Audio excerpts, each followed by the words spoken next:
Duffield. Thank you, Madam Deputy Speaker.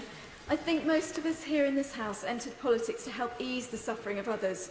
We represent our individual constituencies, of course, but as elected representatives of the United Kingdom, we have a wider duty too. It's that sense of wider duty that is making me speak here today.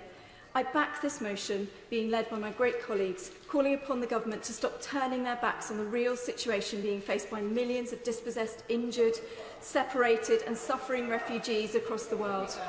Being an island nation, we have never really had to face millions fleeing into our country in the same way that other nations do and have done throughout history.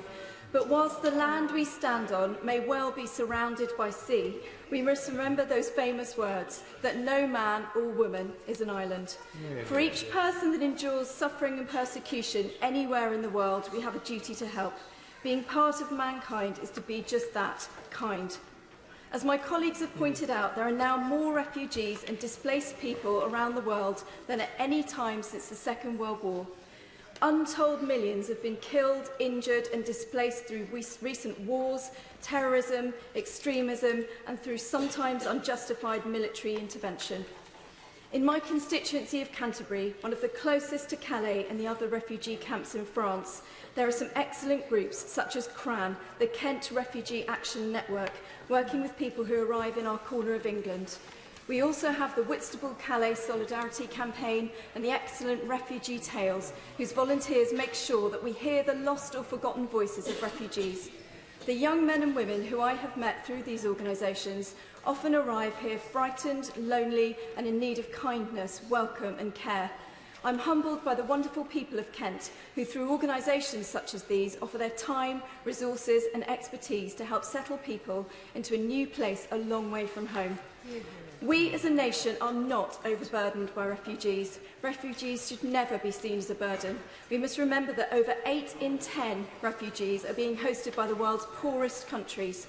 What must they think when they look across the seas to this land of relative plenty? I went to a wonderful photography exhibition last year in Whitstable. The photographs were by a very talented constituent of mine, a photographer named Marcus Drinkwater. He spent a month on an Italian rescue boat in the Mediterranean, rescuing refugees from Libya, whose boats had often been cast into international waters without power by the smugglers. His photographs capture the survivors and indeed the terror of those crossings. I urge you to look online and find his work. Smugglers will often set off from Libya in the darkest parts of the night. By around 8 a.m, their boats will have reached international waters. The smugglers themselves go back to shore, leaving the boats choking full of people to be found drifting.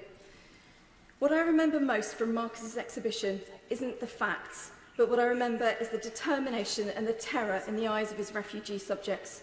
Many of the people he photographed have been refugees since the Duffield crisis, since 2003. They've been without a place to call home for 15 years. In Libya, the breakdown of effective government means the rule of law has been absent for years. People escaping from more southern parts of Africa are often captured by slave traders when they get to Libya. There are slave markets in car parks and public areas in Libya now. Young women are forced into prostitution to earn their freedom and their boat fare to Europe. So I join with my friends and colleagues here today, calling upon the Prime Minister and her government to take more action, to offer more homes to more persecuted peoples and refugees from across the world.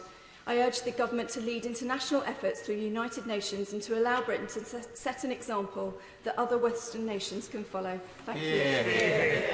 Bob Stewart. Thank you.